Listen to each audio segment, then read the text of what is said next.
There he It is. wasn't working. All good, all good, all good. At least this time it wasn't 7 minutes. I think that was less than 2 minutes, so all good, all good. Cool. Well, let's do some quick intros, huh? All right, well, we're doing, what are we calling this? It's California Debrief and New Projects, and it's a roundtable, so we'll be taking turns asking questions, right? But quick introductions. We've got Justin here, Justin Giampaoli. Was a prolific critic at 13 Minutes and Comics Bulletin for over a decade, and as a writer, his work includes the self-published crime caper The Mercy Killing with artist Tim Goodyear, introductions and bonus content for the New York Times bestseller DMZ at DC/Vertigo, the alt history epic Rome West, and the sci-fi drama Starship Down, both with artist Andrea Beatty at Dark Horse. And then we also have Mr. Dave Law here, is the artist and co-creator of the ongoing sci-fi space opera, The Space Auditorium, the mind-bending Thoughtscape 2319 comic, and cyberpunk horror Wolfpunks. He's contributed to anthologies Wrong Magnetic Poles and the eclectic Paranoid American History 101. He focuses on visually exploring the unknown and dreaming of alternate, often dystopian worlds within his illustration, sequential art, and concept design. His style is bold and adventurous with a good dose of humor and lightheartedness. His happy place is at his desk, combining crisp pen and ink with explosive watercolor and digital elements to create cinematic page layouts. It looks like you're at your happy place right now, Dave. What? Looks like you're at your happy Yeah, place, yeah, right? exactly, right here. Right, right. And Justin, you're at your happy place, from what I can tell. Um, eyebrow raise. It could be anywhere. It could be Yeah, anywhere. exactly. Yeah, It could be exactly, like exactly. The a toilet. Who knows? hallway. It's a bathroom. It- It is. It is. All right. Well, let me.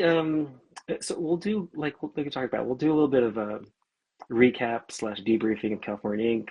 Not too much on that. People have heard plenty of that, but it's nice to just chat a little bit. And then the three of us, have a lot of projects in front of us between California Inc. and other projects, and let's dive into that. And then at the same time, random questions, just whatever. But let me start with, hey, this sounds real corporate, right, Justin? Let's do a postmortem. Um, California Inc. is done, right? For both of you, what do you think we could have done better? There's always room to grow. Let's not just keep blowing smoke up our own butts. Let's talk about. Yes, it went well. We had all four issues funded, thankfully, because of all our great readers and the great response out there. But always room to grow. What do you two have anything in mind that you think we could have done better in any way? Let's start with Justin. He looks like he might have an answer. Yeah, there's really, I guess, two things immediately jump to mind.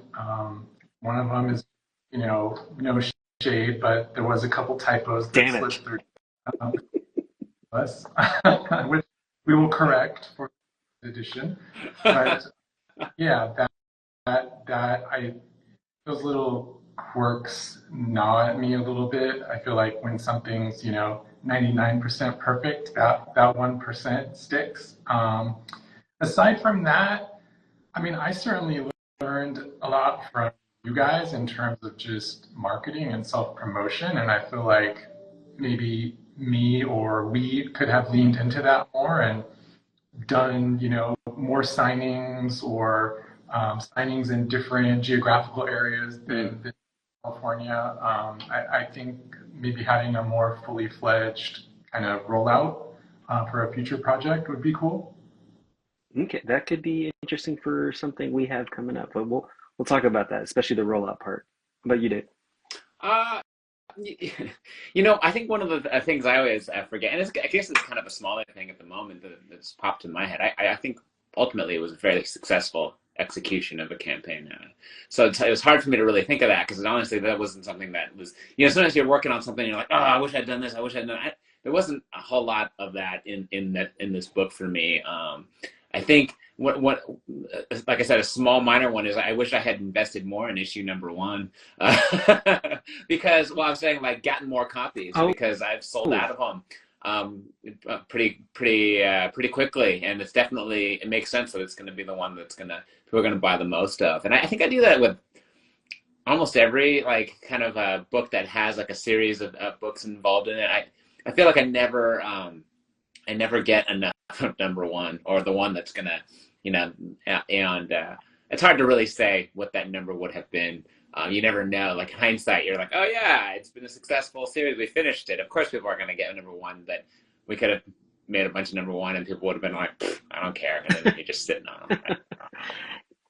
Regarding that, there are ways around that. We have there's a couple options. Is it the second print of number one with a new cover, or a variation of a cover that we already have? And then there's also the possibility of us compiling it into a trade, which I think you and I, the three of us, have talked about, and we'll keep that under wraps for now. But there are some plans for possibly collecting this with some back matter. So there's a way to rectify the capability to push out the first issue, with you. And I've actually talked to our printer about just reprinting issue one. But also, it feels like, as a collector, that'd be cheating. It's not a second print; it's just a reprint without any kind of change, and it feels like, I don't know. At the same time, like, we're not direct market, so who cares? Um, let's see. As for me, so yes, Justin, I agree. And I'll take one of those typos on. It's 100% me on that one, because that was the one time I didn't show Justin one specific page. Good news is, it wasn't story related. It's completely very back page. Is it issue one or issue two? Issue one. Yeah, it's a very, very back page, and the dumb thing is I misspelled my own website. So embarrassed. But again, not story related. The other one for me is issue two. I feel like I personally rushed everything, and that's why there was that typo, right? I rushed everything. I felt like Dave, I know we've talked about it. I think it actually put a little bit of a strain on us professionally as a team, because I think I pushed that one too hard to have it ready by LACC, and even then, it came in a week after LACC in the end, and so because of that rushing, it wasn't worth it. Like, it came in late. Thank goodness we survived. It wasn't that much of a stress, but I don't like that. You know what I mean? I want us to have fun. This is all being done for fun, as much as we want to have a profession out of it. So it put a strain where I didn't want it to happen, and caused a typo, and it wasn't worth it. And then on top of that, I didn't give the issue two campaign as much attention and love as I did issue one and issue two, issue three and issue four. So it showed, I think, in the final numbers of backers too. So treat everything with the same amount of love and care and kindness, and then your creative partners won't be angry with you. I think that you're like, with that, it makes sense that number one was different. Number one, you lay down everything you think is going to help make something a success, and you see a good success. And then number two, you're like, okay, well, out of all of that stuff that I did, which was a ton, what can I maybe cut back on a little bit and have not affect it, or what can I push a little bit harder and also maybe have a positive outcome on it? And you've got to experiment with that to see if it works. I mean, I think I don't think anything that we did in number two would have been like, oh no, that's going to be a mistake to be like that. Like, it definitely, Sure. in circumstances, it can make sense. Yeah, I did definitely felt like there was that issue. We felt a lot more pressure to work on it. But I think it's the same, both sides. Like, I think, part of me too was like, this is going to move faster. Than maybe I think. Right. Right. Because it's always like, it's interesting as a comic book artist. Like, you'll be working on stuff and you get into this rhythm, and you're like, okay, I'm producing at this rate, and it has to be something you think about as a comic book artist, which is different from a lot of other artists. You have to be thinking about, how fast can I do this, whether or not, regardless of how long is the right amount of time, you are still having to keep that in mind. And And so, yeah, it changes. It's you know, you'll be working, and suddenly you're like, I got this good rhythm, and then life changes, something happens, or you know, just even your attitude changes, and suddenly what used to take you a day and a half now is taking you more like 3 days, or Mm, you know, and so it's still something that I think is, even as long as I've been drawing comics, you're still kind of learning that as you go too. for sure. This might be a good segue for a question I have for this.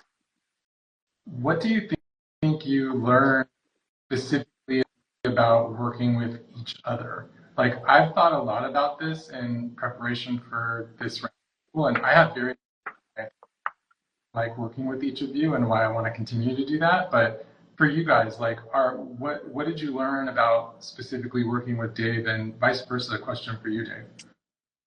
Ooh, working with Dave. At this point, it's been about 2 years. I feel like it's second nature for us to work together.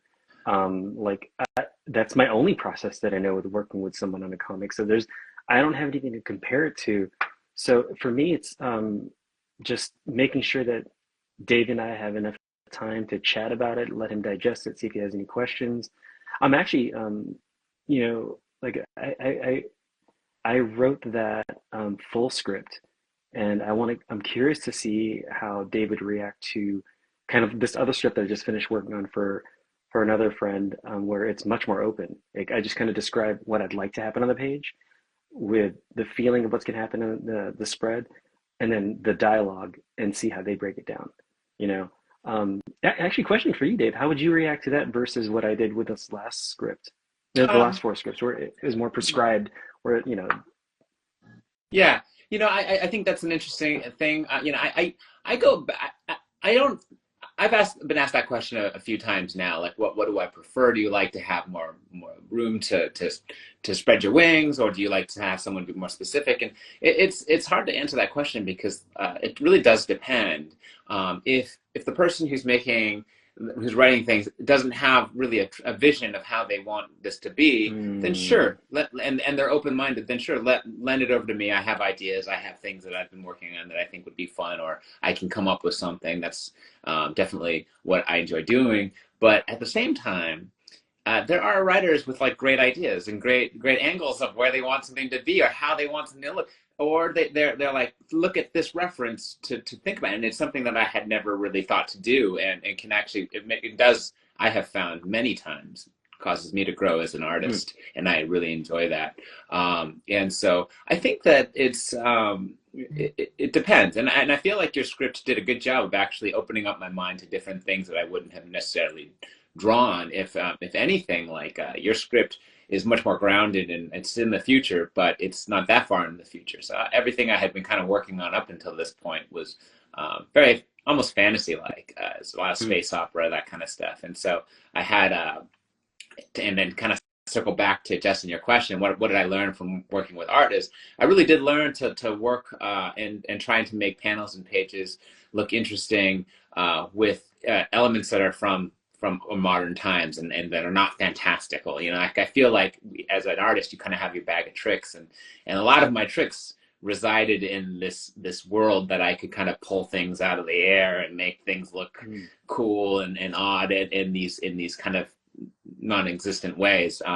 But when you got these other kind of parameters, which I also like, that when you have these parameters, well, how do you still create something that you're really excited to look at, that still meets that end goal of telling a story that someone's going to want to keep reading and enjoy looking at the same time, and have all the ingredients that a comic book needs, and to be a good ultimate package, which is my ultimate goal too. So I liked that about ArtScript. It was a different tone than I was used to working with, and it was also a different subject matter than I was used to working with. And I feel like by focusing on those two things, which are super important in comic booking, and maybe not elements that I was working with prior, I'm happy to work on them and refine them more. And I feel like that's what it was a lot of technical stuff actually from working with art. And I think that's always the best kind of learning and growth you get from working with someone. Is things that kind of just help you grow and learn and change, and for the better. yeah. And going back to that, trying to respond to the actual question. I think my learning wasn't about Dave specifically. It was about my writing. Like I said, before we met Dave, Jess and I worked on this full script just so we knew we had a full story. And so now that I'm writing for a specific illustrator, then I write to that person's strength. And also it frees up my writing time from breaking down panel to panel to panel. So it actually becomes more fun, so I can be more free about what the page should feel like, and the pace and the tone and the beats of those 2-3 pages or the sequence of pages. From pages 3 through 8, I want it to feel like, yeah, we're in a hurry, we're trying to get to this, and here's what they say in between, and here's where they're going, and then so it's kind of a faster thing, but also because Dave was so good, I was able to just trust him to just do it. And so, I think I've learned to write towards the strength of someone and trust that they're going to do what I've seen them do before I ever started work with them. So that's what I've learned, at least. I think that's pretty common. I mean, from the other writers I've talked to and my own experiences writing, I think it takes you to do full process where you learn how to script a little loose and specifically to that artist's strengths. So that's the common arc in the development of a writer. Right. Dave, you want to ask the next question? Yeah. I was going to just say, Justin, I have a question for you. You may have said this in our discussion, but I can't remember. At what point did you and Art start linking arms with the creation of the story? Was the story already written when Art kind of had you take it out, or was he like, were you kind of there from like the brainstorming and each page being written? How did that look? I was definitely, we knew each other and were friends before he started writing. I think we did a lot of kind of general brainstorming and formulation of ideas, but Art would frequently go off and do some writing on his own, like heads down, writing time, get the work down, put in the time, and then we would reconnect and I'd take a look at, the draft of the first script, and then we'd finalize the first script. And there was a lot of work he did separately, and then we would reconvene. So it's not as if I was, there standing over his shoulder while he was writing. Yeah. That'd be a nightmare. It was cool to be there from, inception before the scripts even existed and see it all the way through to completion. That was really cool. Yeah. So it was no, go ahead. Yeah, definitely. It was definitely a concept that I threw at Justin first, and he's like, "Ooh, that's a good one. Put that one to paper." And so it started from there, and I think from get that down to paper to actual first script was like a year. So it took some time of just actually putting it down, rewriting it. And it was never page by page. It was never section by section. It was always, here's the full thought idea. What do you think? And I had an outline for all 4 issues. He didn't see the outline for the other issues, but it was always, I think you even told me, Justin's like, think backwards, make sure that you have the end in mind so you know where you're going towards. So it was always, here's issue 1 and where I want it to end. And then I worked kind of my way towards that. But it was always full issue every time, and full issue back full of notes. So it was a very fun fun way to learn. It was I can't thank you enough for that, Justin.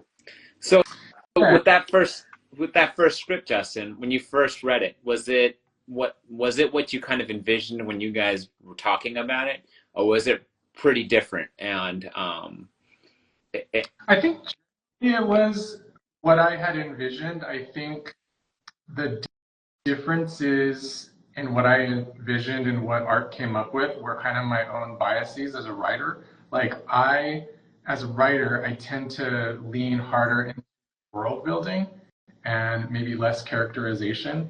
And Art did the opposite. He definitely established the world, but it was, I feel like, much more a character study, character piece, and he followed the character arcs a lot more closely in the character development. So I remember seeing the script or two and having that reaction, thinking, wow, like I love this world. I as a reader want to know more about the world building because that's what I'm fascinated with as a writer, but doing this deep dive into these characters and I don't know where this is going to go quite yet.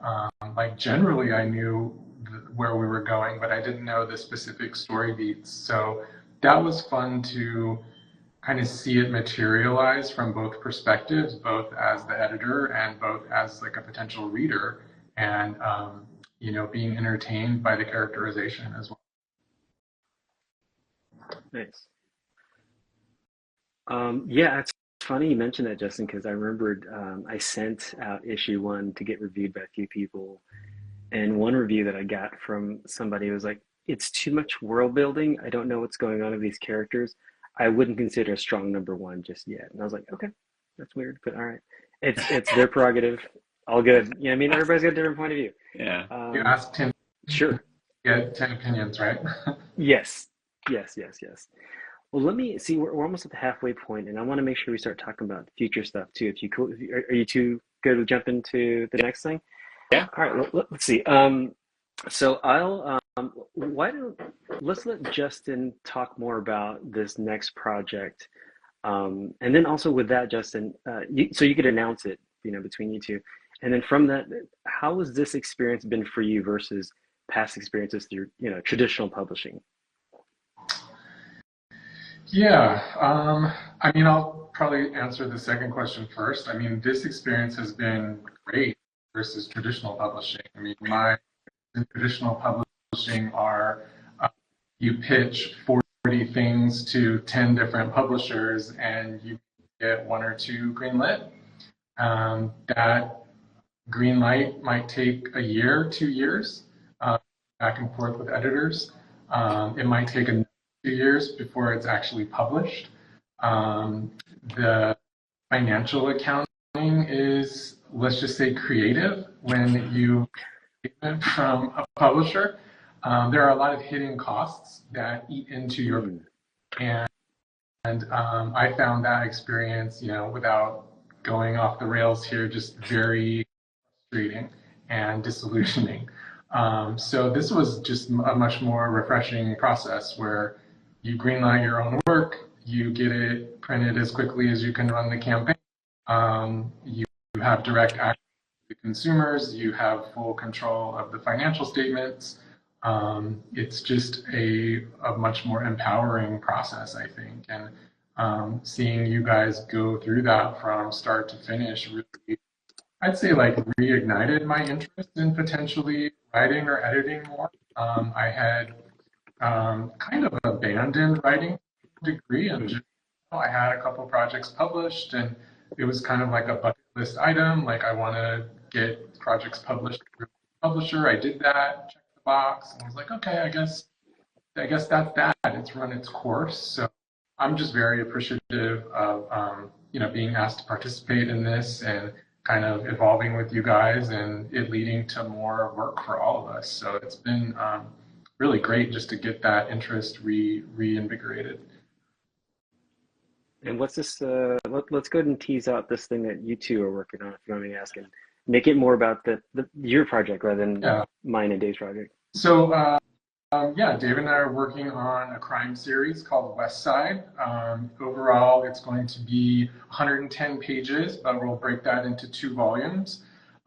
It is basically a crime drama about 2 deputy sheriffs investigating a series of unsolved violent crimes. It takes place in my little hometown in the Central Valley where I grew up, so it's a way for me to kind of inject a lot of autobiographical elements into it and really just examine the place I grew up.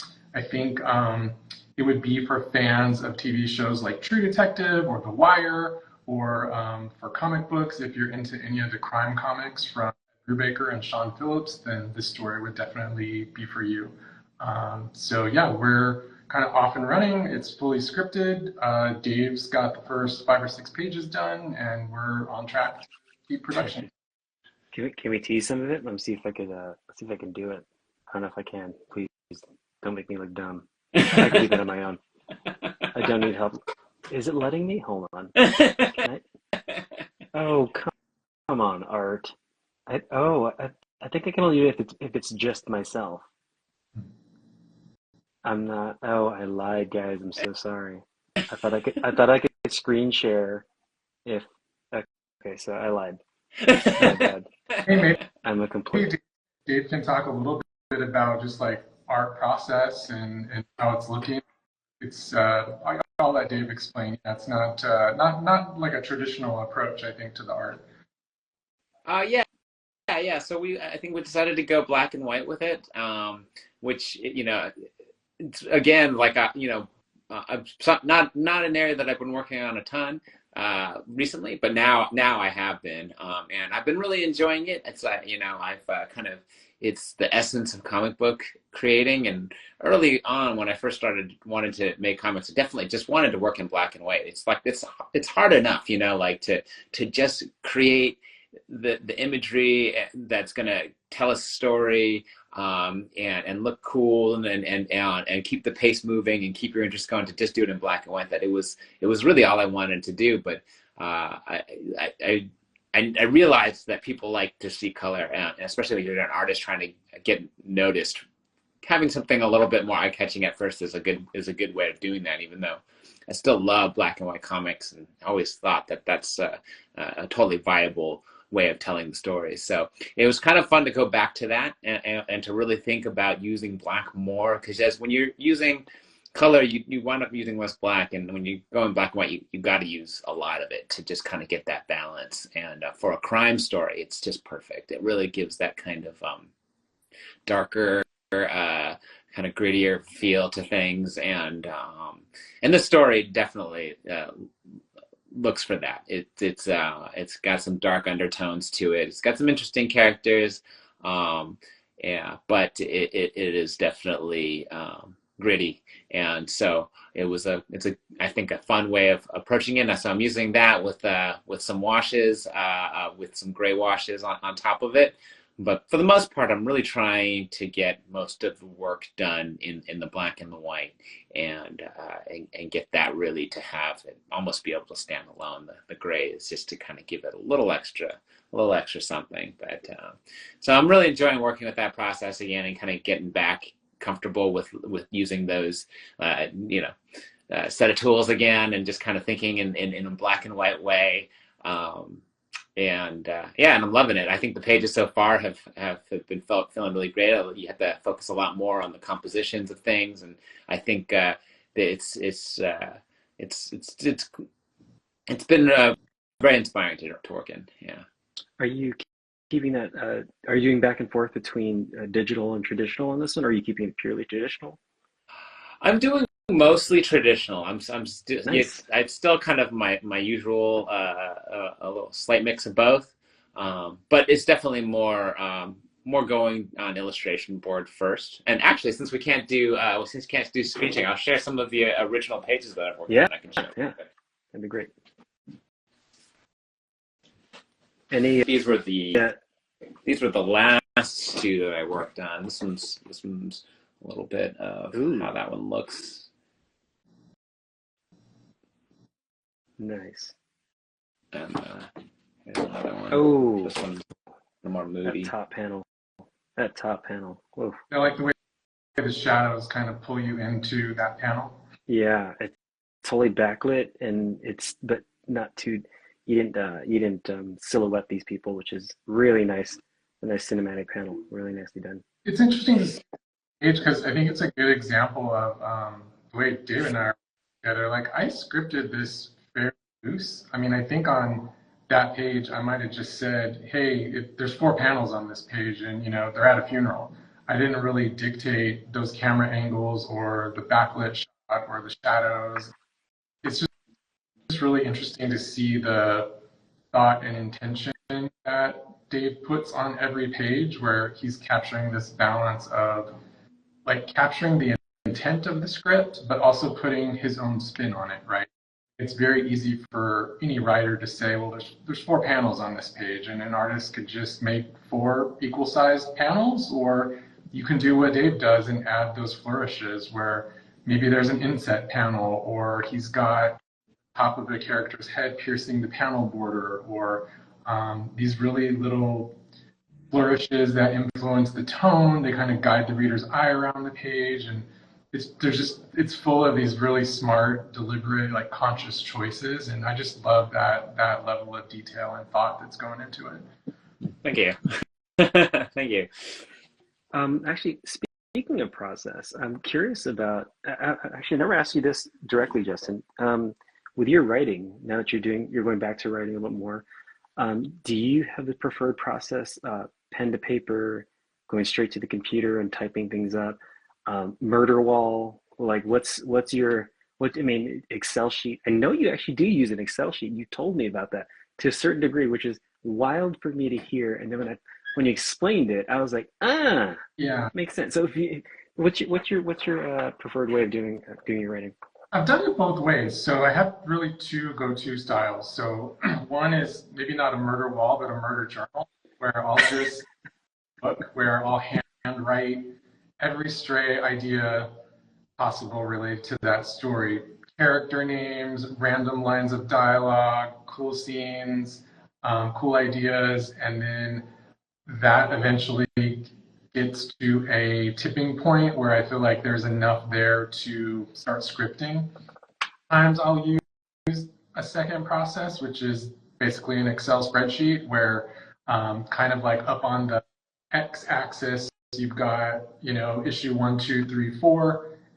On the side, on the y-axis, I'll list individual characters or plot through line so that I can track, okay, in issue 1, this happens to this character. In issue 2, this happens to this character. In issue 3, 4, etc. So you can ensure you have that arc. And then if you look down all the things listed in your x-axis line for issue 1, you can start to break that script into pages then and say, okay, well, then from page 1 through 3, this scene happens. Page 4 through 6, this scene happens. So I find making that grid is helpful if you have either a longer series, longer story, or a larger cast to be able to track all of those.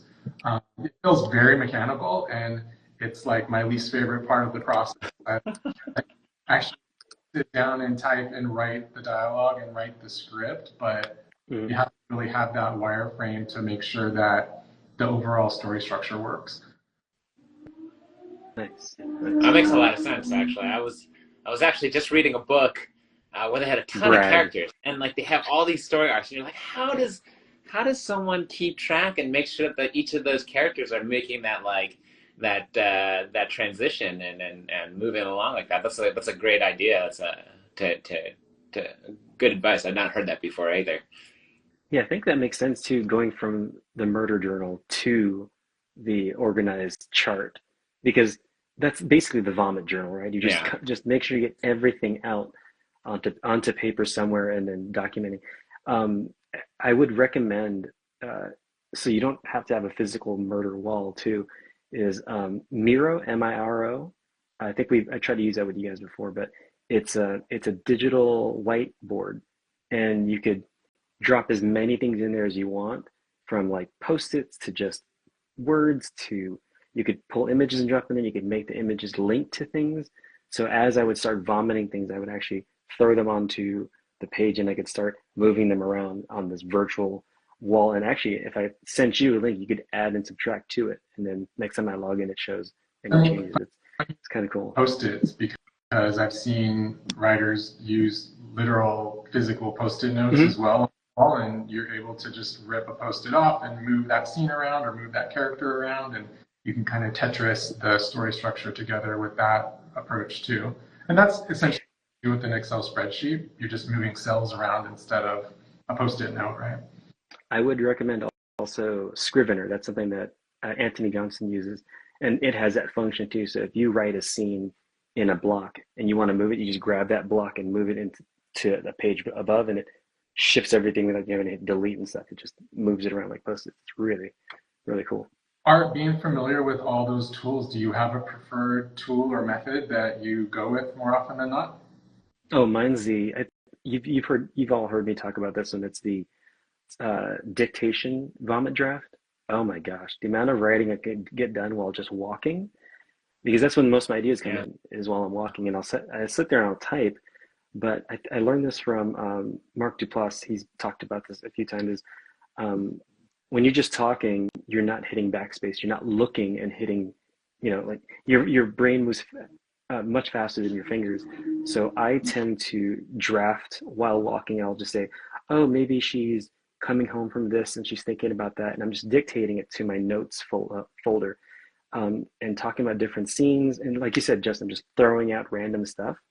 So by the time I get back to my computer later, it's written.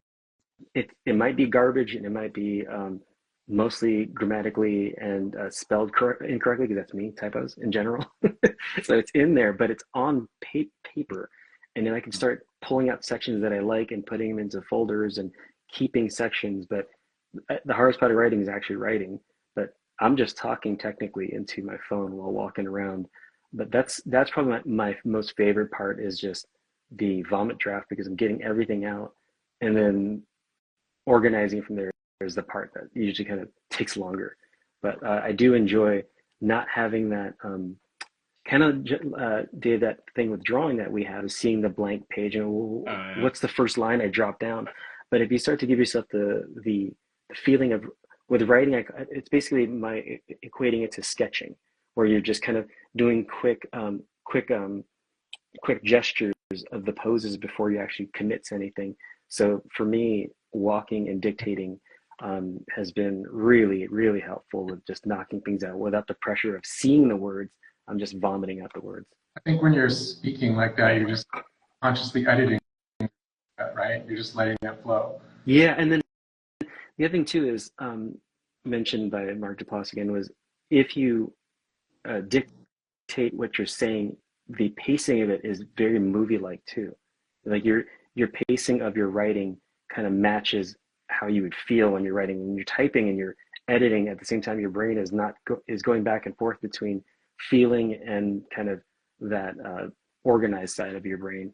Where if you're just saying it out loud, you're like, and then she creeps around the corner, and you're actually whispering. It's kind of weird, but the pacing is there. So that's kind of cool. That's a good idea. I will often, I don't do a lot of writing. I do try to write every once in a while, but I don't think it's, I've had limited success with it, especially when I'm trying to come up with a full-fledged story. You're right. I'll often be like out on a run, and I'm like, that's a great idea for a story. And I'm like, I'm trying to remember. I get back, and you're like, you sit down at a desk and it's there, right? You're like, it's funny you say, I sit down at a desk and there it is. And I sit down at a desk and it's gone. Dave, so you have an iPhone, right? I do, but I don't like carrying it when I go out. Oh, It's supposed to be Dave sure, time, sure. right? Not, Well, but that's the only time I regret it, though. Well, for something like that, I wouldn't take out the phone. I would have my headphones. Well, I'd actually been running out without headphones, but lately, because like you, it's been freeing to just not have anything. Right. But if I do, I'll pull out my phone. I'll say, "Hey Siri, write this note down," or "Hey Siri," and that way I'm not seeing any. I'm not opening an app, and I'll just say, "Hey Siri, remind me to tell Dave about the picture," and then later there'll be a note that says, "Dave, the picture." Yeah. But at least if you have an idea, just say, "Hey Siri, remind me about whatever your idea name is," and at least it's written down. Yeah. I know. Yeah. I don't carry anything with me. If anything, I feel like better if I I guess I just had a small recording device. I don't have one. I guess you'd be like, well, that's what your phone is. But I'm like, no. I don't want to bring that. I don't know. But I get that makes sense. That's that. It feels like you're breaking free. Like when I'm running without headphones, it feels good to just disconnect. Yes. So I get that. Yeah. Gotcha. How about you, Dave? You got any questions for us? Yeah, I do. Okay, so since we're still talking about West Side, we'll jump to. I guess I can jump to you after I ask this question to Justin, because so West Side is about your hometown where you kind of grew up. I imagine there was something that happened there that ultimately made you go, dude, this town needs a story written about it. And I'm curious what it was that thing that made you go, okay, I got to write a story about this town. Yeah, it wasn't really an isolated incident I can point to. It was more the cumulative experience of living there and hearing all these stories and meeting different people, and probably my dad's influence a little bit too. I mean, I remember there's lines of dialogue that are in the script that are taken directly from stuff my dad said. Uh, he would, I'll give you one, he would say things like, well, if you stay in this town, you're going to end up dead or in jail. Wow. I was like, oh, this town, maybe I should go to the Bay Area and go to college. Wow. So digging into why do people have these feelings about this place, and how do those feelings square with my own feelings, my own experiences? And yeah, the story is really just a way for me to be able to examine all of those experiences and feelings and kind of throw everything I have to say about this place. And talking about the murder journal or the vomit draft, that's kind of what I did. I just started writing down these anecdotes and stories I'd heard and people I'd met, and I had this big set of stuff, and trying to then string that together into a cohesive story and create characters that could navigate all of those semi-autobiographical experiences. That's really where it came from. And as I've been in comics writing, I'm trying to also like develop my own portfolio where I've done historical fiction, I've done crime, I've done sci-fi, I've done that, and I really wanted to do a more personal work.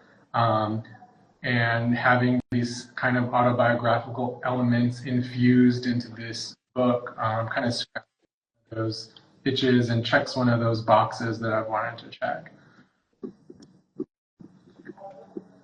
I wanted to hear something darker. Like I witnessed a murder, and I have like that as well. I haven't talked about this murder that I actually witnessed. That's a cold case now, but now I'm going to come out and talk about it.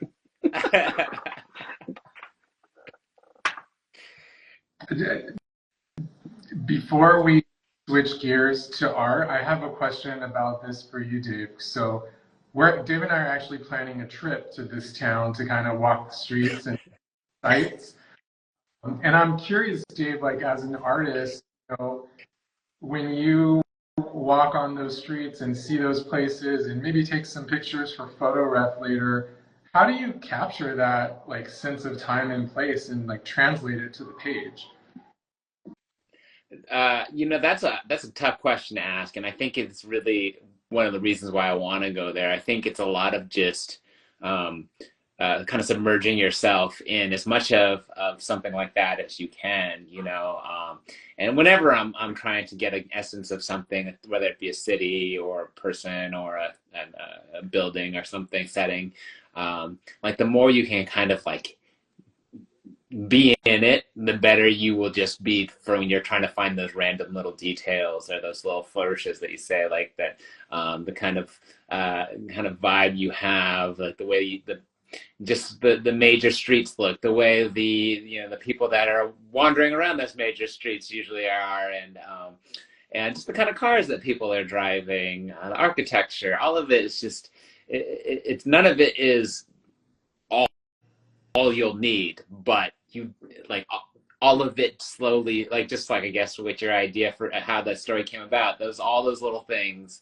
start to kind of maybe create something that you can kind of grab onto and give some personality to, hopefully. And that's always, you never really know. But I have found, like as an artist, when I get there, when I'm doing it, like it suddenly becomes makes much more sense. I think good examples. I've never been really one to draw a lot of underwater type scenes or creatures or stuff like that. But there was one day I was looking for something to do with my niece and my son, and we were like, "Hey, let's go to the Monterey Bay Aquarium. We'll bring our sketchbooks. We'll just set up shop and just draw things." And man, I had so much fun drawing all these different fish and different aquatic animals and things that I was very proud of that I would have never just decided to draw. And like I think that's exactly what I'm looking for when we're going to go to Merced. Is I'm looking to kind of find those things that I was like, oh, all right, wasn't even thinking about that, but this is Mm. something that really is what defines the city, or this is my first impression of coming to the city, seeing it as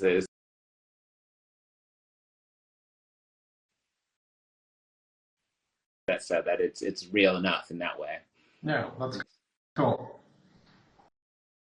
Oh. All right, so should we talk about your book, Art, or the other story that we're working on together? Oh, Reclaim. I think we've Yeah, talked about it a little we bit. have talked about it a Yeah, little bit, but yeah, it's nothing too wild, but we have a spin-off side story that happens kind of in the past with California Inc. regarding Big Sis and Little Bro that you and I are working on. It's first one is done visually, so story is written. It's a 36-page story. The first installment, 12 pages, is complete. We finished writing it. Dave finished illustrating it. I just need to get it lettered. It was supposed to be part of an anthology that we have pulled out of, unfortunately. But I'm trying to find a new place to put it, whether it's a new anthology or something else. But the good news is part one is done, and I have issues, or part two and three outlined that I just need to write. But I'm not in a rush. One, I don't want to interrupt West Side. There's only one Dave. Dave only has so many arms and brains and time to illustrate. Justin's kindly waited 2 years for us to finish California before West Side started. We're not going to jump in there and like interrupt it. Actually, what I might suggest is part two. I might, work on that the script in the next few weeks. Give it to Justin. We'll edit and all that, and maybe just Dave could do a page a month. Something like that. That's not too in the way of getting away of West Side. It becomes your break. So. I have a question for both of you guys. Yeah. Kind of because and it's fun. It made me think about it because Justin was talking about how he really enjoys world building, and then I thought about it. I was like, yeah, West Side really has this. He definitely paints this picture of the environment that everything takes place, and you really get a sense of it from the words. And he also mentioned your strength and character building and creating good story arcs with characters and everything. And I would agree with that as well, having worked on your script. Did you guys ever think about doing a collaboration story where you guys work together? I mean, I know, I've seen things like that before where it's worked out really well. It sounds like there's a potential synergy with you guys. And I think there's a complete complement. Justin likes the part that I don't in writing, and I like the part he doesn't like so much in writing, and we get along. So like, it only makes sense. We both joked about it over the last so many years, and I think in the last few months where it's less of a joke. It's just a matter of getting that idea down on paper. Yeah, no kidding. Definitely that potential. I mean, I have another story that is outlined, but is not scripted, that I would really like. And I think just like a month, kind of seriously talking about that. Like, hey, what if we just kind of co-wrote this? Like, it's outlined, the character profiles are done, it's ready to go. It just needs to be scripted, and Art likes that part. World building complete. It just needs that in character art. Yeah, who knows? After Reclaim's done and West Side's done, and it's definitely. Actually, going kind of full circle, I've actually been teasing Dave about this. He had a story he would want us to write that he then illustrates. You know what I mean? Like you said, you have some ideas, but you don't want to write it. Like just like this other.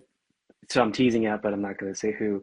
I wrote a 36-page story for a friend. I'm still pitching it towards, and when I can announce it, I will. But I'd love to, So I'm not coming up with all the ideas myself. It's fun writing other people's stories too. Like you've mentioned that you might have had a couple. Is there anything you could think of now, or that you is now that I brought it up? Has the door opened, or are you completely like, no, that's not something we're going to do?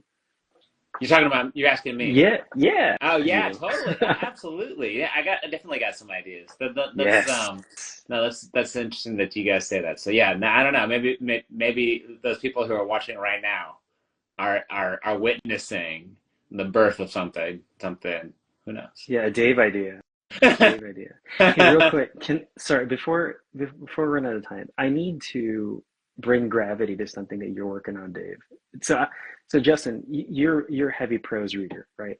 And there's this book that Joanne and I were brought attention to at Emerald City Comic Con, Dungeon Crawler Dave. Who's on Dungeon Crawler, what's it Carl. called? Carl, not Dave. You're Dave. I'm Dungeon Dave. Crawler Carl. Yes, yes. And so that was the first time I heard about it. And Joanne was like, there's this massive line for this book, right? And then in passing, Dave is so humble. He brings up like randomly on his Instagram and talking to us, he brings up, but I don't quite register what it is. And I realized after like putting two and two together how big a deal it is. And then I did some digging just a little bit ago. I'm like, well, but I thought the audiobook covers are done by somebody else.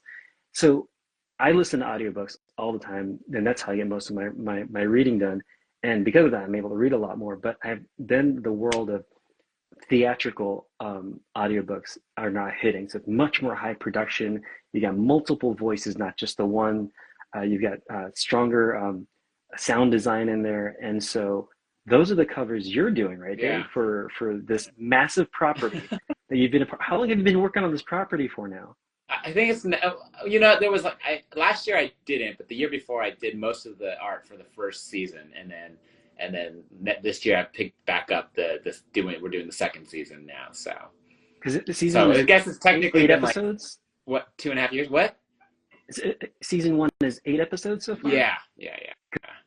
Because I saw all of them and I was like, Dave, do you not know what you're part of? This is like a massive like it should become like a TV show or something, and you're part of this ridiculous franchise that's got so much steam behind it, and you're not one to like do that, but it's pretty damn cool, man. You're not one It to is. like It is really cool. Yeah, and it's funny because I didn't. I mean, I found that I come from like a sales background, and I found that when I tried to like push my skills, like I used to push the things I used to sell, like in that same way, it doesn't get me very far. Like I've definitely found things I'm like, oh, that looks so cool. I want to be a part of that. I'm going to contact them. I'm going to let them know I exist. I'm going to like, send them stuff and see if it never works. Like I never get any kind of like attention like that. But, every once in a while you'll just be at a convention that you're thinking you're not doing very well at. And someone walks up and they go, oh, hey, this is cool.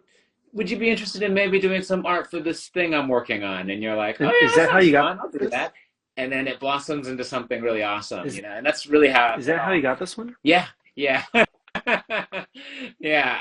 I didn't even really know what it was. He kind of explained to me, and he was like, I remember him saying like, it sounds very similar to the comic book you're working on, which was Space Auditorium, and they do have some similarities to them. But he really loved my artwork, and so he just paid me to do like just like a little promo image for Dungeon Crawler Carl, and he really liked it. And then so he was like, hey, we're doing this new series for this book. Do you want to do the covers for him? And I was like, well, let me listen to it first. And I listened, and I was like, oh yeah, this is pretty fun. So I just kind of kept on going, and again, I'm listening to him as we go. I'm not part of the fandom that's happening with it. Sure. And then like I think it's like by the second season, he's like, oh, we're doing this again, and we're doing this convention that's basically like all celebrating this book, and I'm like, man, that's must like kind of a big deal. I don't think Dave understands. Like, oh yeah, it is a really big deal. So it's kind of been a pleasant surprise for me too. I think I've been working on it, enjoying it just like anything else. And it's kind of nice to find out that, oh wow, like part of something that's a lot bigger than you realize. So. Justin, I don't you get the context of that. It just means our rates are going up when we look at Dave.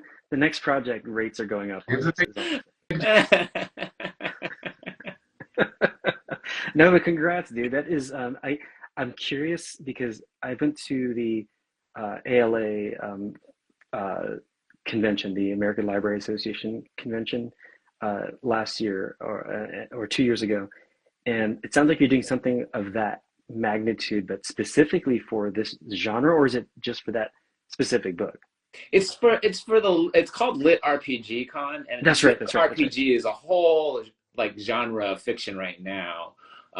But it is, I think, primarily being put on by the people who have been involved with Dungeon Crawler Carl for quite a bit. And so it's definitely, while there's a lot of other creators and art writers that are going to be there, I think that a lot of the focus is going to be on Matt Dinneman and Dungeon Crawler Carl. So I don't yeah. know if you're ready for the fandom you're going to hit and be greeted by. Like I told you, when Joanna and I were at Emerald City, we're like, what's this line for? And it was for just the book. And so Yeah. you're there with the writer offering prints as well. Like, congrats, dude. I'm hoping it's going to be as big as I expect it to be for you. Yeah. You know, I'm glad we got to know you before the band blew up. You know, before the band sold out. You know, Dave Law. I remember him when he was, you know, when he didn't walk around with shades on, you know. I have this kind of fun story about it. Like, so, like with the audio thing, they've been doing soundtracks. They've been releasing like a soundtrack to to the audiobooks, so that they create their own music for it. And so they were like, "Oh, why don't you do like these? Can you do like a parody album cover for this first release?" And the first one I did was for here. I got it. I'll be right back. It was just in for, case. Nirvana's Nevermind. That's right. And so it's like and so they made it. They actually turned it into like an LP, and so that's like the main character. That's amazing.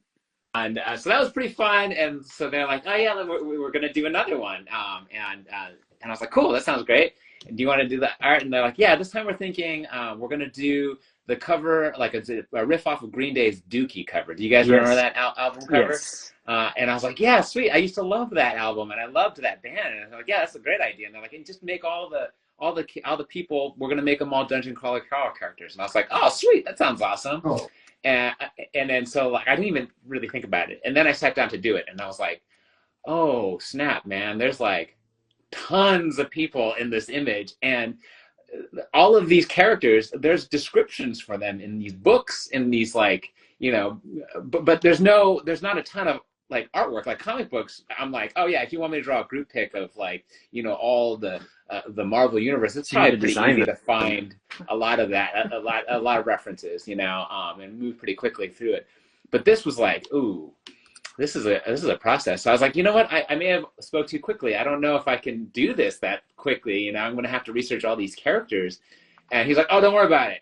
And he goes on to like Reddit, goes to their subreddit and goes, hey, we're going to do this project. This artist needs to know some ideas for all these characters. No joke. Within like an hour, the whole thing was mapped out for me. Even one of the fans had taken the cover and onion skinned over it with all the characters I'm going to do and the descriptions of it and sent it to me. Like, wow. All the while, everyone's thanking me for making this image for them. I mean, it was wild. Like Dude, I went and so say it again. It's like the power of fandom just coming to the Yes. I'm telling you, Dave, you're gonna be like, what did I step into when you go to this? It's gonna. I'm so excited for you, man. You're gonna have a blast. You might have groupies. I don't know. Oh man, yeah, I saw all 4 covers. I saw all 8 covers of season 1, and they look really, really cool. And like, how exciting of a time we live in. People can, as a creator, you can write a book, right? And then you sell the book, and then they sell an audiobook version of it. Oh, it's so good. Let's make a dramatized version of it. So it's like 3 ways to consume, you know, the story. And 3 ways for that person to make money. Like, good for that creator. And people it's amazing. Are consuming it in all three ways too. It's in their, you know, I've had people tell me that like I've experienced that story 3 times, and you know, read it, the audiobook, then add audio drama, and it's all, and they love it. It's pretty awesome. Yeah, was it Sound Booth? What are they called? Sound Booth Theater. Someone was saying, because I saw it on the Reddit, like, really, I just got the audiobook. Now you want to take my money with these, and we'll gladly give you our money.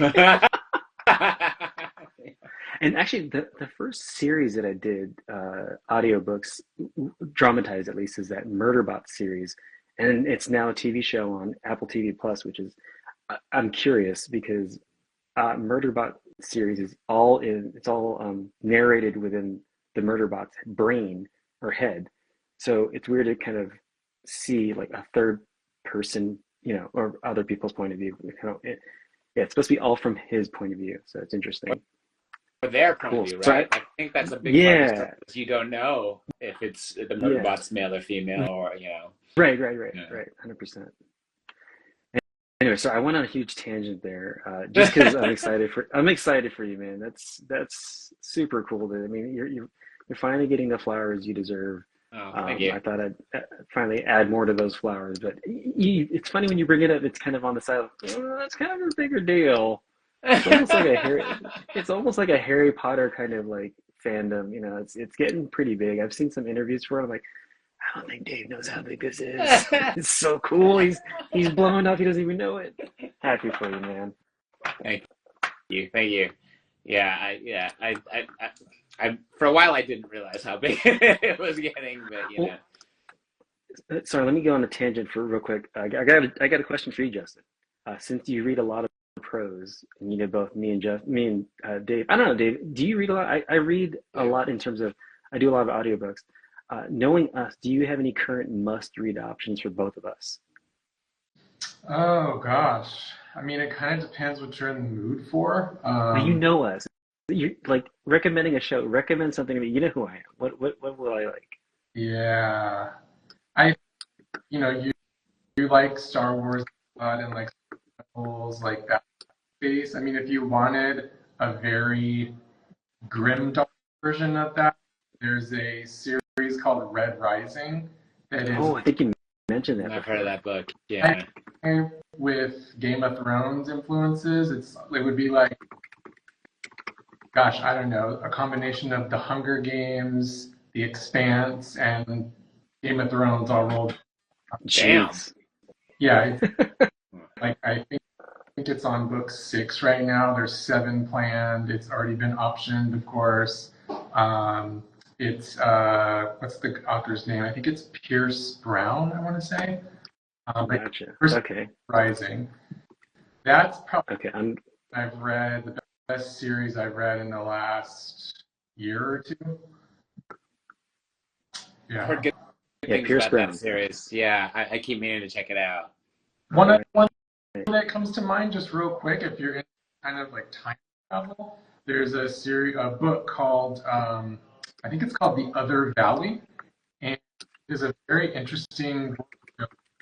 There's a visit, and if you go like an hour west, you travel back in time, and if you go an hour east, you go forward in time. It's the same exact village, just in the future and in the past, and they have like a border with border guards, and there's very strict rules on who is allowed to go through the border, why, and there's a whole council that determines if those visits are allowed, because they know if people go to the past or future, they could screw up the timeline. It's really interestingly constructed and well put together if you like that kind of thing. It's funny because Joanne's very much into time travel, and I'm not, because it's always for me like a weird way to cop out of things. But she loves it and draws me into it. I'm gonna introduce this one to her. That sounds like something she might really like, so I appreciate that. The Other Valley, nice. How are you two doing on time? We're beyond an hour. I'm good on time. Justin, I don't know how you are, Yeah. or Dave. Okay. Yeah, I'm good. Yeah. You want to keep the conversation going? Yeah, who's got the next one? I have a question, but it's about California ink art. Something. Yeah. I've actually had it in my thoughts for a while, and the opportunity never has come up in other interviews.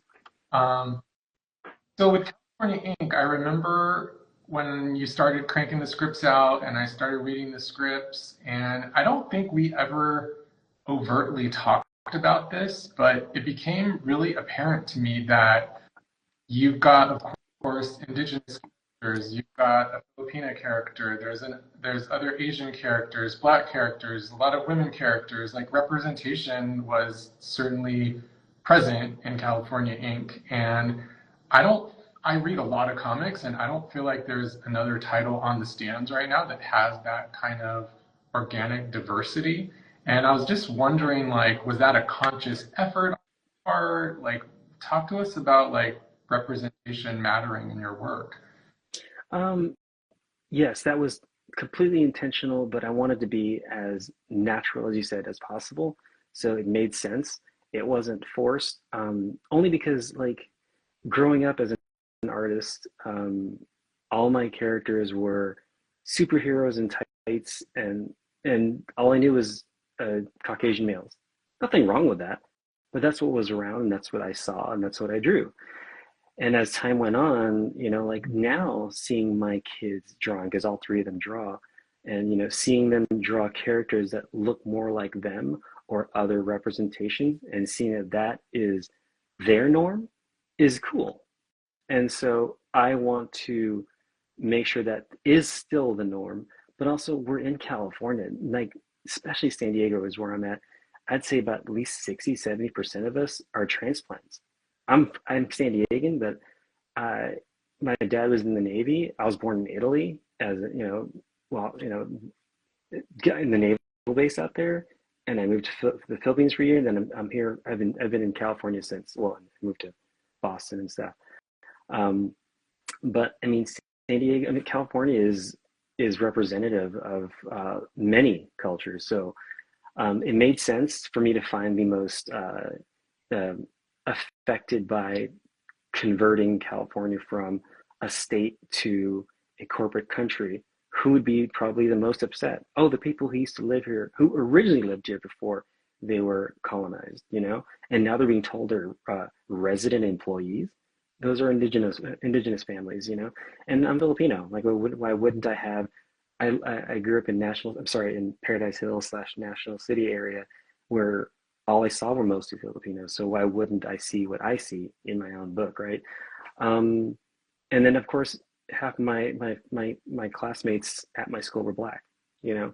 So that just made sense. That's my normal. So why not put my vision and what I saw as normal in my book? And it just made sense for me, but also helped me broaden some of the strokes a little bit more about who could experience what. In the end, they were all human experiences, how we would all react Yeah. to those things. And I would never want to tell an indigenous story because I don't have that experience, but having them represented uh, through part of the story makes sense. But I wouldn't tell a story that I would not have personally like. I, yeah, yeah. I would never want to tell someone else's story, but I want to make sure they represent it, if that makes any sense. But it wasn't, for me, it wasn't shoehorned in there. Like, I know there's more representation I could put in there, but it didn't feel right. And it would have felt forced. I think And that's what I it agree. didn't make, Like it's it's there, but it's presented very matter of factly. You don't call it out. It just feels very organic and natural. And I don't know, I just feel like we lose sight of that sometimes. Like your kids are obviously Filipino. Like my kids identify as biracial. Dave's son is biracial. Like just having, I think as older guys, we can maybe forget how important that is to see hmm yourself reflected back at you in pop culture or in media. And that, yeah, it really struck me that you were able to do it in such a natural way and it wasn't shoehorned in and it wasn't the main focus of the story hmm and no one calls it to it. It's just presented very matter of factly. I always hear people talk about the Fast and the Furious franchise in that way. And like, hmm say what you want about films. Like some people think they're good, some people think they're not, but like they're very diverse and they never talk about that in the dialogue, but it's just presented so organically, and I think that's really cool when those storytelling opportunities happen. And that's actually a good point. Fast and Furious, like how much more of a place of what more of a meeting place is Gearheads, like it's for every race and gender. Like you have people who just love speed and building a car, and it's not relegated to one set of people. And 100% that, yeah, that's a great point with that series. It's funny. It's going back to the Fast and Furious. After you watch like the third one and you watch the first one, like, oh, the first one's like a serious movie. And Are then they and not? then I never watched past the second movie. Oh, Dave. They go to outer space in a car. Oh, Come on, man. shut up. Not joking. Really? In like the ninth one. They slowly turn into superheroes is basically what happened. Oh Yeah, my and like how do God. you go from street racers to spies, you know? And then like how do they not get Fast and Furious 10 right, but Fast 10 your seatbelts, you know? Like Because some they didn't have you in the marketing department. I mean, come on. That's brilliant. I mean, they're kicking themselves right now. I didn't come up with that by the way, but still. Oh man. Ah. Who else has got a question? I got another fun one if you all I got a fun got one. something else. I got a fun one. Sure, sure. That has nothing to do with anything that we've done. Well, okay, so I was curious because I feel like everyone I know originally at one point in your life, usually when you're pretty young, you created your first superhero that was going to be the hero, the comic that you were going to write about, and that was going to make you awesome. I'm curious what was that character? What was their name? What were their powers? Maybe even a little I bit of the story if you had that fleshed out, which I didn't. I have it vividly in my head. I might even have it somewhere. It was like an 18 by 24 cardboard thing, and it was this. You know what? He was an indigenous character, and his name was Arrowhead, and Oh, that's all I could remember. Except he looked very much like Thunder from X Force. Damn it, for it. Which his Thunderbird. X Force. Thunderbird, yes, very much looked like him. Like it was obviously me biting off some other character that I've seen. oh well, they Um, always are biting off some character. What did he say he looked like? Who? Like it Bird was or Warpath? One of Warpath. those two? Oh, Yeah, oh, Warpath. Yeah, whoa, he looked like cool. Warpath. That's Yeah, actually but no capes, no like yeah, that's pretty. No underwear on the now outside. You went straight with that, huh? no, he definitely had underwear on the outside. Oh, So it was a little bit like indigenous slash super in tights, and he was almost like he had like the Black Widow kind of bracelet thing where it shot arrowheads out, and that's all I can remember. Like with him, I had him in the trees, and like I had a whole page with different frames, and I got to find it somewhere. I know it's rolled up, and it was painted with tempera paint, Crayola tempera paint. So what was his That's powers? funny. What was his power? I I don't remember other than he shot arrowheads. Oh, That's about it. oh. Yeah, that was mine. How about you, Justin? You know, when I first tried to write comics, like this would be like mid 90s, I don't remember the name of the heroes, but it's basically like a Watchmen ripoff. But Mm. That's pretty sophisticated too. I remember the villain really well, and I always thought it was a cool concept. So the villain was called the Light Assassin, and his powers were that he could like manipulate light into like solid objects. Mm. So he would create bullets made out of light. So Oh wow. after someone, it would just dissipate. So you couldn't really trace the bullet or the murder. Um, yeah, that's as much as I remember from He that. had a villain, huh? And then Nice. and then on top of it, you think about it, so going back to West Side, and he likes to think about murder and getting away with it. So just I'm seeing. Should I be going on this trip to Merced with you? Uh, I mean, maybe I I was just gonna need. say, do not travel alone with Justin. I got you. Let me check your search history. Yeah, All right, note that I'm going to be traveling with him on this day if you don't hear back from Just send me your Find My, so I'm always tracking you yeah. on your phone, just so I know where you're at all times. All right, all right, all right, let me put an air tag in your shoe. all right. Yeah, thank you. It hasn't moved in 3 days. So my superhero, I feel like you guys were like much more sophisticated when you were thinking of your so I have two. Okay, I'll tell two of them. One of them was my like the first one and it is pretty embarrassing. But I was really into the X-Men at the time, like every kid like that was growing up in the 90s. And so mine had like Gambit's hair, and Okay. and I remember also like in school, I think we were like learning about medieval knights. So he had this like kind of angular like knight kind of mask, but his hair was still like 90s and coming out of that. And then he had like pyros, like flamethrower type things Ooh. on his wrists. And his name, which has nothing to do with any of that stuff, was the Black Crow. I don't know. He didn't wear black.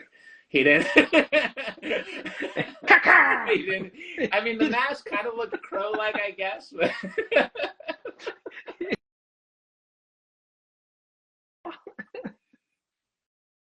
90s called the Black Crows. But you yeah, know, it was that they were already around, and I think they were what inspired it. At the time, I didn't like that. I was too young. I was even too young to like know that I liked rock and roll yet. So I was just I'd heard the name and I was like, that would make a cool name for a comic book character. But that was all. It wasn't like I love this band, I'm gonna name my character after them. So yeah, it had to do with them. And later on, I love the band, but it was unrelated really in that sense though. You know what's funny is, so I work in a comic shop like part-time, right? And all these customers come in and I'm always talking with them, and you hear some pretty interesting pitches from fans. Like I've heard really good like Daredevil pitches and Spider-Man pitches and Batman pitches, but like having the idea isn't the hard part, the execution, right? Like mm-hmm. Yeah. ever gonna sit down and write a script, find an artist, get a relationship with an editor at Marvel book.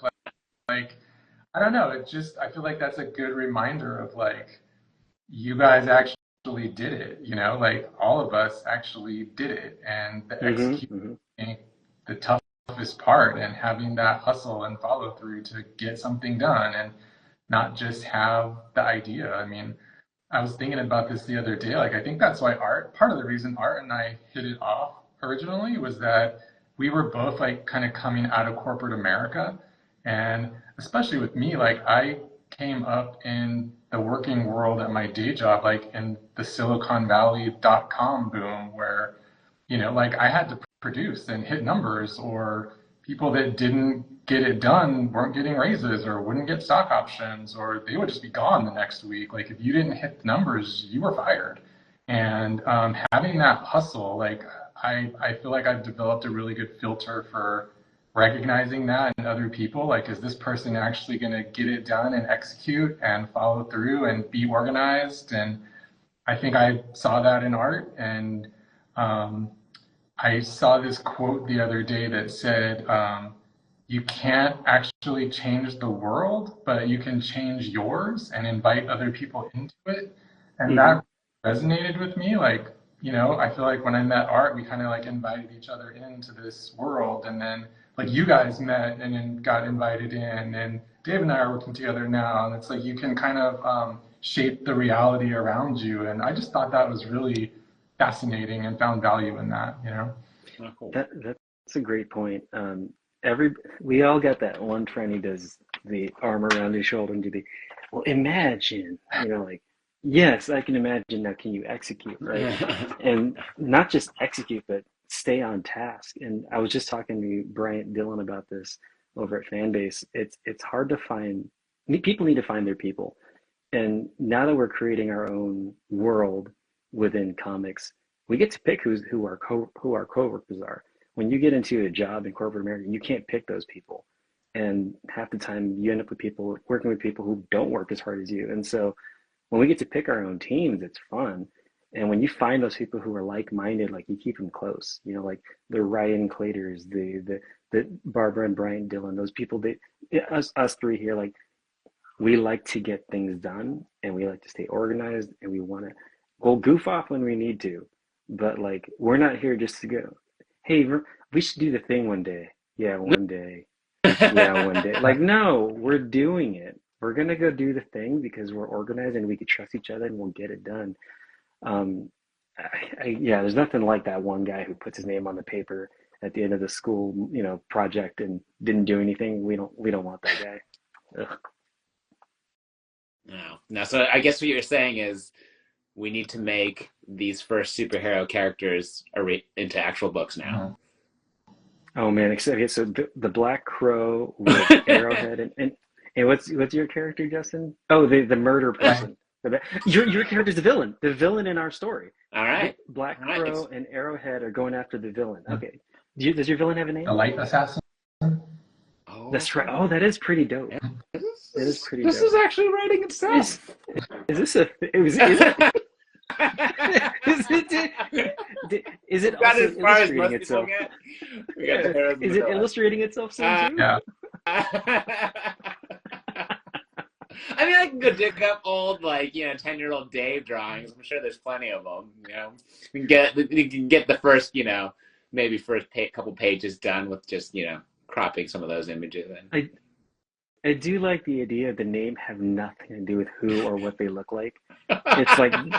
It's like the Blue Wave, but he looks like the thing. And he's he's just like yellow, yeah. Yeah, and he's a rock. What? Why are you called the Blue Wave? Why not? Crow or black. I shut up. Oh man. All right, we got any more questions? I might have a couple of really silly ones, but I don't know if you all want to do any more of those, if you want to call it a day for now. Until 12:30, round it out. Okay, 12:30. All right, I got one. It's totally for Dave. How many yo-yos do you own? And do you have a yo-yo grail that would make a great Father's Day present? And what makes it like the yo-yo? You got two questions. Go ahead. How many do you have? I can't answer the first one because there's too many that I haven't counted, and I haven't counted them. No, do you have more yo-yos than I do pairs of shoes? Totally, yeah. I mean, yo-yos aren't expensive. The kind I get are usually like under $20. So it's just like. Wait, are you saying you have over double-digit number of yo-yos? Yeah. Oh no. Yeah, I do. I have over double digits. That sounds like triple digits? What? Can you say triple digits? That sounds like no triple digits. Not yet. But that's not too hard to do, I think. Did you break 50? I might be close to there. If I were to guess, Okay. I think I'd be close to there. Wow, that's amazing. Okay, do you have the Grail? And what makes it the Grail? Either way, yeah. So if I have my favorite, I don't know if there's one out there that I'm like, that is the Grail. That's the one I seek. But I have my favorite, and I have three of the same yo-yo. But it is this one. It is the Freehand One by Duncan. Yeah, and that's my favorite. That's kind of a do-it-all. Three of the exact. Is it kind of like collecting toys? Is it one to open, one to just in case, and one to sell? No, it's like so. They're different colors. Okay. You can set them Look up at Justin, just like you can set them up a little different, but for the most part, they're the same thing. Someone once said, like, how do you choose which yo-yo you're gonna throw for the day? And they were like, whichever one matches your outfit. And I was like, not a bad idea. Like you go off of that. They're all fun, right? There's not like it's not like an actual skill you're trying to do. It's like just find one that matches your outfit. So you got one. This one goes with every outfit, of course. This one's when you're trying to be a little more loud or something. But yeah. There's so many different kinds. It's fun. It's just like.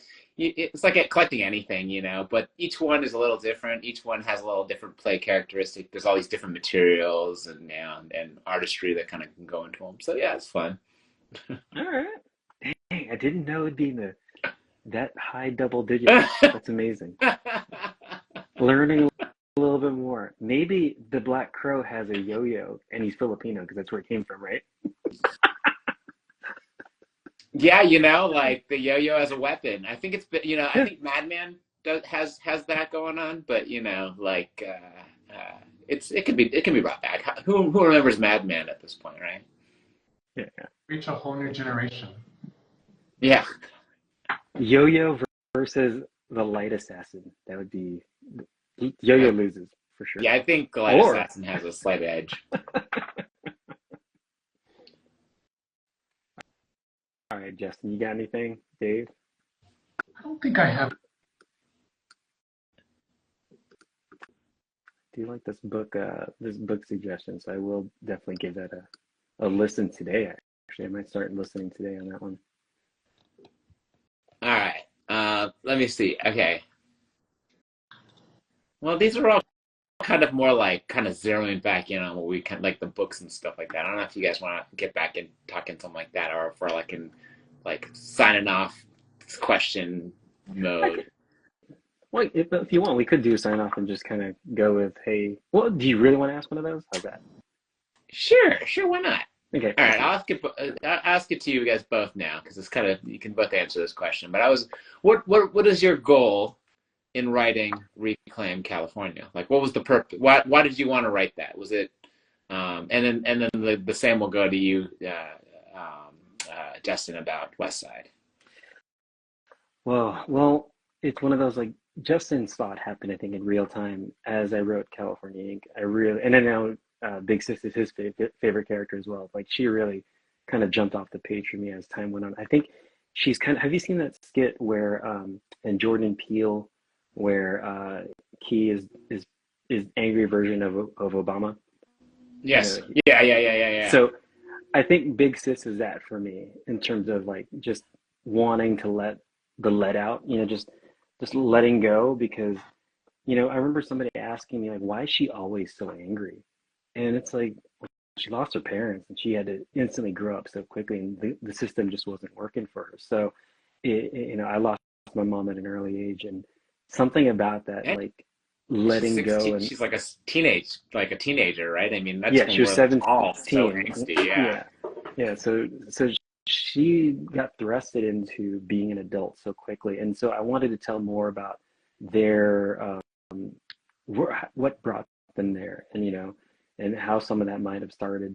I think it's me just kind of avoiding therapy and just writing it down on paper, partially, but also just giving me more reason to see those two come together, because there was a sibling thing too about my siblings that I just love, and seeing my three kids kind of growing up together and watching their relationships kind of gel as they get older.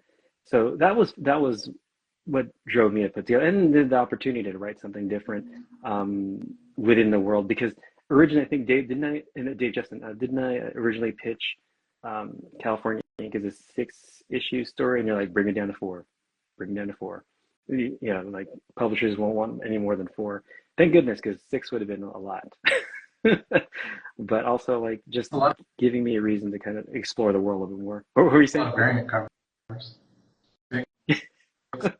Okay, there's okay, let's go back to the first question, which is what I've done differently. Man, I have so many variants in the garage. So many. Look, the great news is I met a lot of great artists, made some great friends, but the collector in me wanted to have variants. I got them, but man, do I got them. And it's cool, but like, save money, people. If you're going to do a variant, make sure it makes sense. But like I said, I've made some great connections with some really smart people out there who I could work with again later, but at the cost of shelving in my garage. Any variants of number 1? Because I know a certain someone who didn't get enough number 1s, and that was his mistake. Oh, is that you? Okay. Yeah. Let me look. We can work something out. Yeah, let me know. Right, because I'm running low on number 1s. Yeah. Again. Cool. So yeah.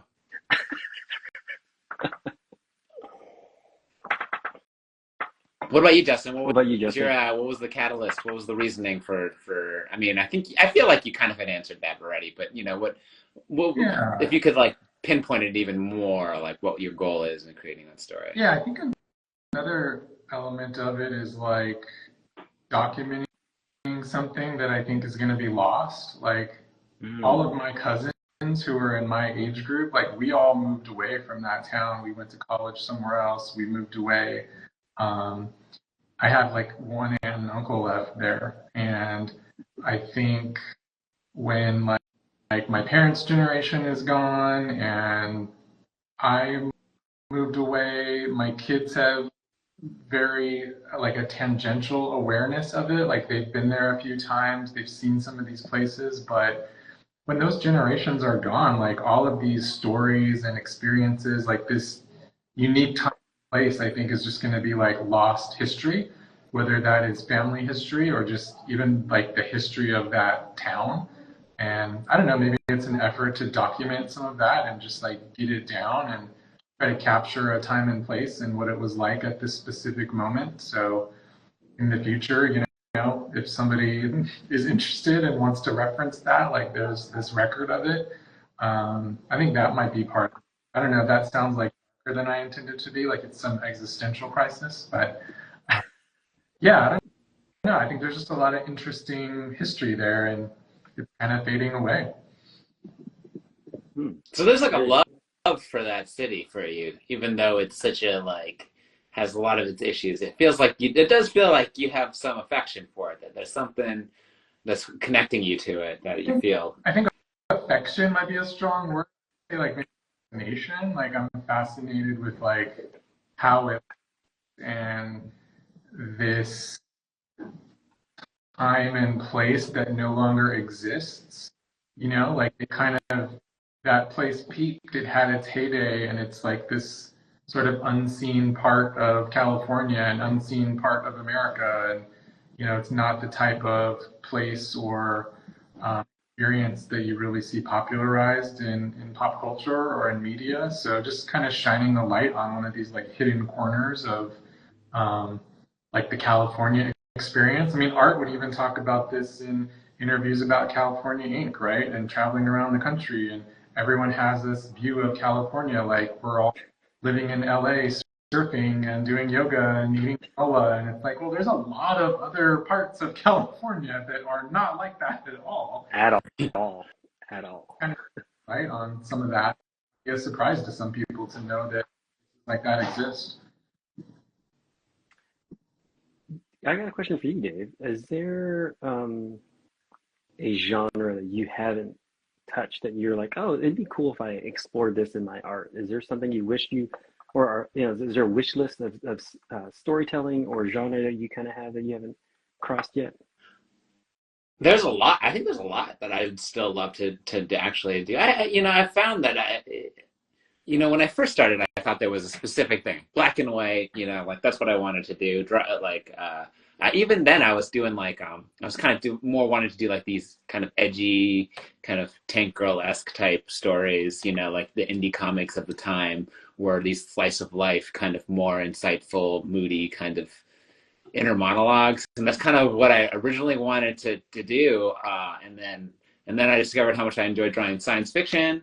And then someone was like science fiction horror, and I enjoyed doing that. And now so it's just like every time I kind of try some different things, I've actually really enjoyed it. So I've tried to be really open minded about it. There's definitely, I think there's a list of things that I think would be fun to try to do. I think off the top of my head, some of the things that I like that are different from what I've been doing that seem like they would be fun would be some sort of like barbarian, like Conan kind of like thing. Like I love I've been thinking that before Conan kind of got relaunched, but I always loved Conan the Barbarian. I thought that would be a fun like concept at least to do. I always play a barbarian in role playing games if I can, and like That's wild.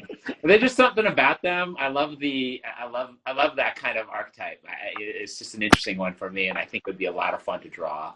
And then on the flip side of that, that's been always in my head is I thought it'd be really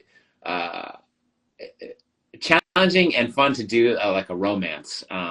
And those two don't have to be like separate. It could be a barbarian romance. I don't know. But like that kind of those kinds of emotions, I have not drawn that much of, and I think it would be fun to try to tackle that as well. And I think that it's an equally powerful one to try to capture. And I like doing that I like trying to thinking about human emotion and trying to capture them in sequential art. So that's one that I've like I said, touched on here and there in different stories I've drawn, but not to a higher degree. But I don't know what that story would be. Honestly, like there's a lot of romance Okay. stories where I'm like, man. So I'm not like a Okay. huge fan of So romance, so that's like that makes it a challenge. It's got to be something that I'd want to draw isn't to. the Crow, the Barbarian, and Arrowhead fighting against the Light Assassin, but the Barbarian's also on the side plot trying to figure out finding love. Got It it. told you, it writes itself. You know, we got it. Justin could not look any more displeased. He's like, that's a no for me, dog. All right, let's wrap this up. Looks like Justin's got to get going. How about let's go through and see where we could find everybody. I was trying to come up with what the title would be, like, Oh, okay. Barbarian Love. What's that going to be called? Barbarian Love and Light.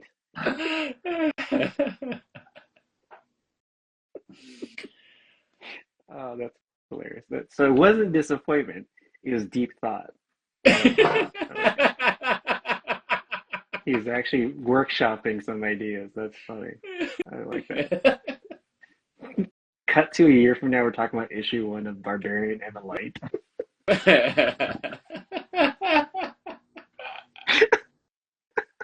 We would have to reference this. That's hilarious. All right, Justin, why don't you kick us off with where we could find you in any future projects we should, or places or events or whatever you got coming up. Yeah, I mean, as far as socials go, I'm still on Twitter. I refuse to call it anything else. At 13 minutes, which is my old critic handle, and on Instagram at my first and last name, all one word. You can find me at davelawart.com.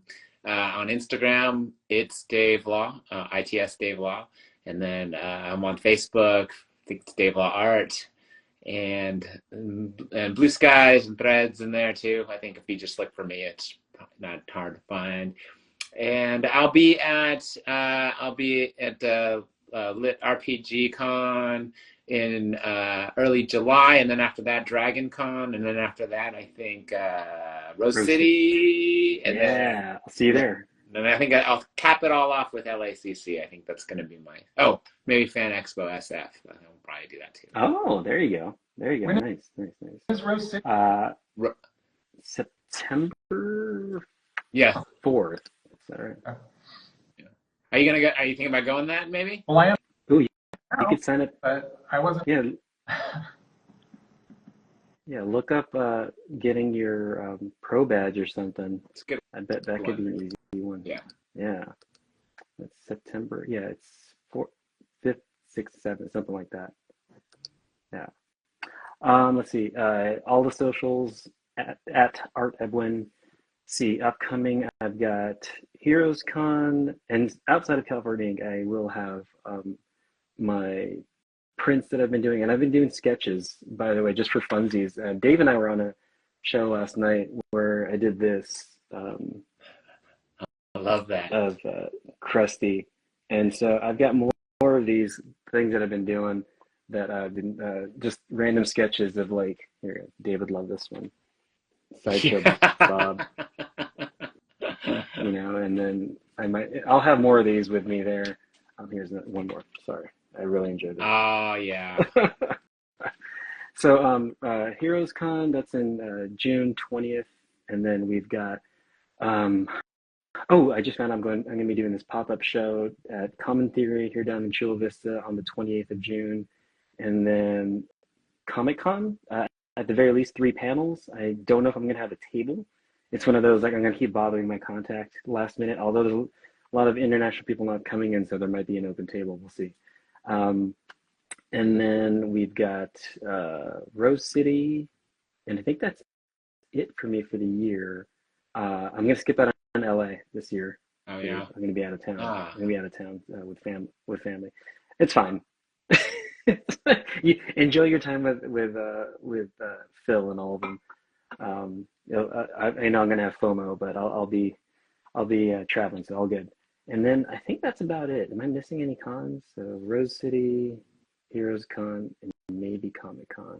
I feel like I'm missing something. Heroes will be Maybe I'm not. cool. Have you been to that one before? My first, it's a bucket list show for me and um, Joel. So Joel, like, as soon as he found out I got a pass, he's like, "I'm going Yeah. with you." So he's coming with me. I think He's he'll such a enjoy big it. comic I think there's a fan. lot of big names that are there. He's got a list. Yeah. He's already got a list of what he's doing every day, who he's going to go see and go get like original art. So he's pumped. Oh, He's right dead. on. He's got he's already packed for it, dude. Yeah. So well, cool guys. Looking forward to seeing how West Side comes together. I'm hoping to get you a solid idea, Dave, on when we get uh, Reclaim Part One out and how we're going to do that. I'd hate to put a Kickstarter together for a 12-page book. That probably wouldn't be worth people's time and money. Or maybe, I don't know. We'll see. Yeah. Maybe we'll put it together with the next one to make it into a 24-page book. Yeah, that might be the thing. That might be the thing. Yeah. So cool. Well, have enjoy the rest of your weekend, you two. We'll chat later. And enjoy the 115-degree Merced weather. Oh. Don't get Is murdered. And that what it's gonna Dave, be? Maybe one. Oh, isn't okay. it? All right. Well, make sure to bring my speedos and tank tops. Whoa. All